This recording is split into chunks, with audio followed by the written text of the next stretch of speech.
What's going on, guys, and welcome back to Upper Left RC. Today we're going to be taking a look at some products from our friends over at RC All-Wheel Drive.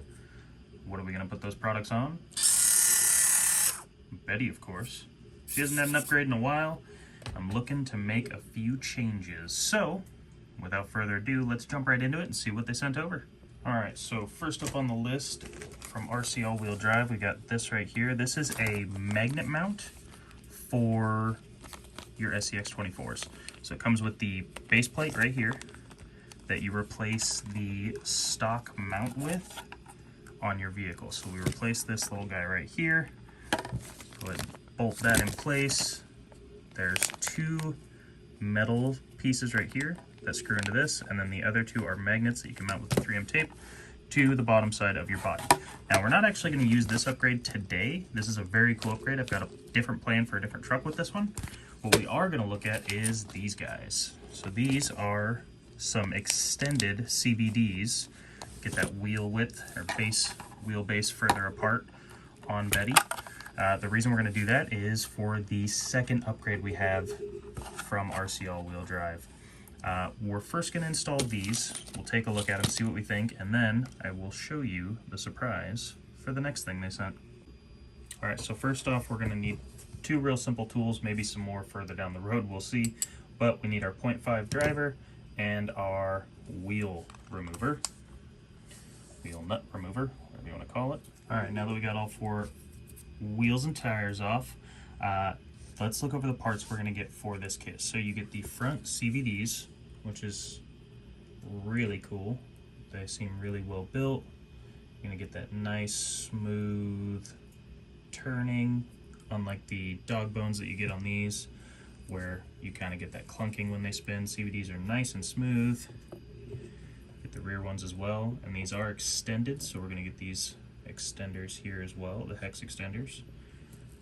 And they're even nice enough to put in a new set of screws and these little pins to hold your wheel to the extender. Now, we're not going to use these because we already have some on the vehicle that we're going to reuse, which is no problem, but it's nice to know that if you're starting from scratch with just a axle housing, they give you all of the required stuff you need to build from scratch other than the gears themselves inside the axle. But you get the shafts, the extenders, the hexes, everything. So next we're going to go ahead and take the shafts out of the rear axle because those are going to be a little bit easier, and then we'll work on the front. So swapping these parts into the rear axles is really easy. We're just going to take these two little screws here out, and these screws hold the bearing in place, which kind of holds the entire drive shaft in the axle.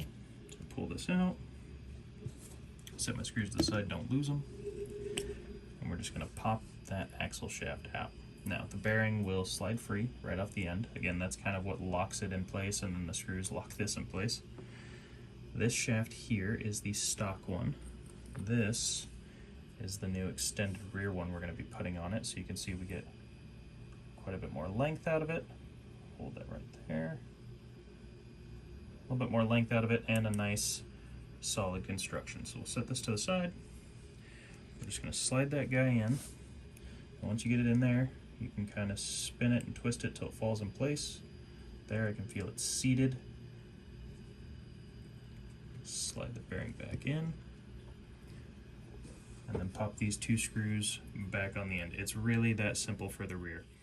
So I've actually decided to leave the stock one in on this side. We're going to do front and rear on one side so we can see the offset, see how much more space we gain, and then we'll do the other side. I want to be able to compare the two. So first thing we're going to do is take this knuckle off, screw on the top,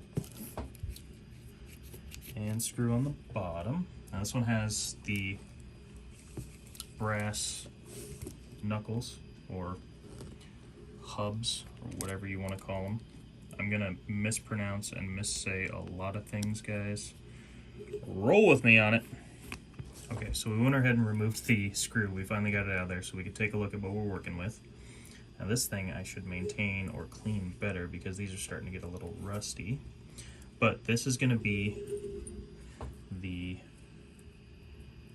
end of your drive shaft. This is what some people call dog bone or wishbone. I forget what they call it, but this end here, see inside there, there's a pin those slots slip over that, and then as it spins at an angle, it kind of rotates, but those pins, that can be not only a wear point, but it can limit how much turn you can get out of it, whereas a CVD is constant and smooth all the way around at an angle or straight.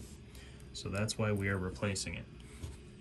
Next thing we gotta do is pop this guy out and just get something small under there.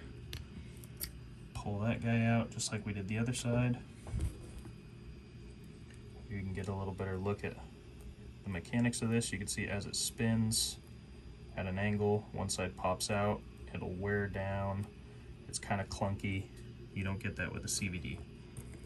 We'll hold them up for size comparison as well. You can see we're going to get a little more length out of it, plus the extenders here. So that's the stock one on this side out. We're going to just simply slide this back in. There we go. And then bring the knuckle back around. Uh-oh. It's a little too long. So I'm going to go in reverse order. We're going to put that in there. Oh, still not going to work. We're going to take this off is what we're going to do. I was hoping to take as little screws out as possible to make this easier, but one more is not too bad. So slide that down on the bearing, spin it till you can feel it seat itself, and then we're just going to screw both these screws back on and the steering link back onto the knuckle here. Alright, so we went ahead and got the new side on, and you can see already how much more distance or spacing we're going to get on this side. Let's mount the tires back up so we can actually visually see what we're gaining. Alright, so with just the front wheels mounted up, you can see that most of the knuckle is hidden in the tire here, and where it lines up on the body, we're getting almost one set of these treads under this wheel well, which is going to hurt clearance and do some body rubbing, whereas on this side where we have the spacer, most of the knuckle is exposed, and we're going to get a lot more spacing for wider tires, and we're going to get a wider stance, especially when we get the other side on. It's going to add to stability and capability. Alright, so we've got the CVDs and axle shaft extensions on there. Well, on the top ones, bottom fell out because I don't actually have them bolted on yet. But the next thing we need to install is wheels and tires. That brings us to the next thing that RCAWD Wheel Drive sent me over, which is these awesome bead locking rims. They have legit bead locks on them. They're aluminum. They're very nicely machined, and the other really cool thing is the inner ring is vented. So not only do you have a vented rim, you can see the hole right in there, it's vented, but the ring is vented as well to allow air to pass through much easier. So you get that nice squish out of the tires. I've already mounted all four onto a set of MiClaws, and this is the other reason we needed these axle shaft extensions. These things are dummy thick. Here is a set of rock lizards next to them. They're a little bit wider than that, quite a bit bigger. And another example would be a stock axial tire. So we're getting almost a second tire worth of width out of these things. They're crazy thick and very, very large. They're a bit bigger than the stock ones. So we needed that extension to get them out away from the knuckles, because they would actually rub on the knuckles themselves. You can see without those extensions, and they're not on there right now, so this is what it would be on a stock one. The tire rubs on the knuckle there, and it just doesn't quite clear it very well. So put the extensions on. Let's pop one of these on here just as an example real quick, and then we'll actually get them mounted up. Now I've got space to where it's not rubbing on that knuckle anymore. Before it was rubbing right on this real hard, and you could feel the resistance. It was chunky. It just wasn't great. So now we're going to mount these up onto Betty. She's going to get a new pair of shoes, see how they fit, see how it does.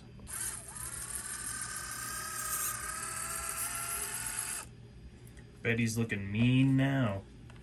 Those are some aggressive tires. But as you can see, we got plenty of clearance for them. and they're quite a bit wider now. This thing's a straight up monster truck now. But we do have clearance. The only thing I can see being an issue, and that's mostly because of the Betty more than anything, this body, as most of you know, rubs on tires like crazy, especially when they're this big. But overall, I mean, this thing is awesome.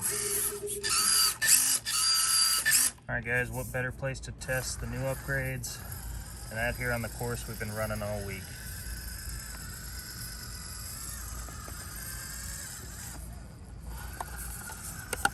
We're going to hear a little bit of body rubbing. That's to be expected with something this big. But just like that mean, aggressive look on Betty, so we're going to deal with it.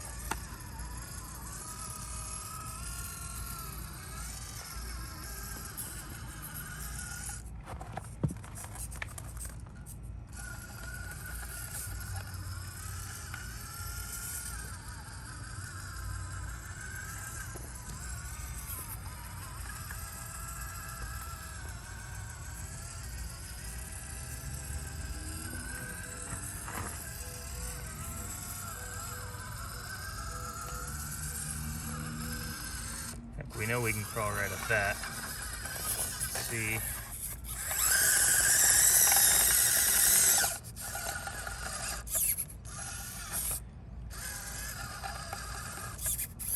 See if we can pick a harder line.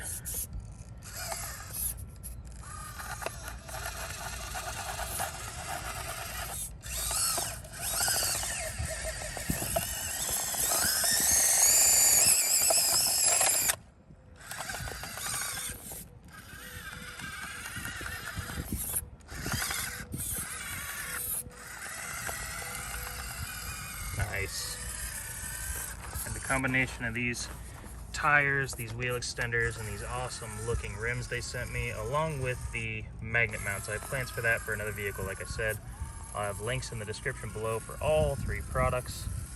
Thanks again to RC All-Wheel Drive for sending these out to me to give them a shot. I'm really happy and excited with what I see so far, and I might have to get another set of these, or a couple sets of these CVDs, the extended ones, for my other rigs, so I can put these MiClaws on more of my trucks.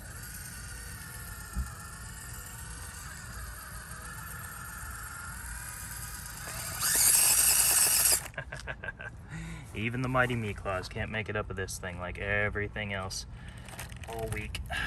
But at least we got the sweet winch. There we go. Let's see. Get close enough, it should just snap right off on its own. Boom, right back to place. Love that.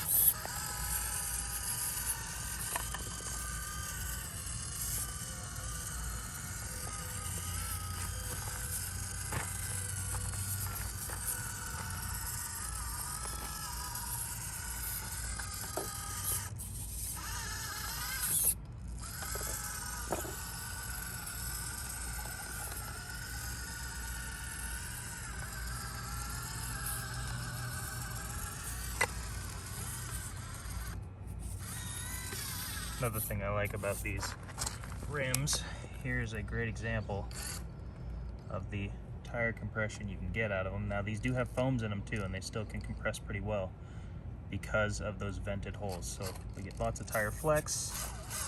See if this back one will do it. A little bit there. Yeah, see it forming? That's because we're allowing air in there. We don't have a big pocket of pressure, so really cool idea. I like the vented rims. And I like the look of them. I think they look good. But that's going to do it today for the RC all-wheel drive. It's a mouthful sometimes, but I'm very thankful for the products. That's going to do it for this, guys. If you're interested in any of them, like I said, link in the description down below. As far as the tires go, I don't have a link for those, but keep an eye out. They're out there. Hope you guys enjoyed. See you in the next one.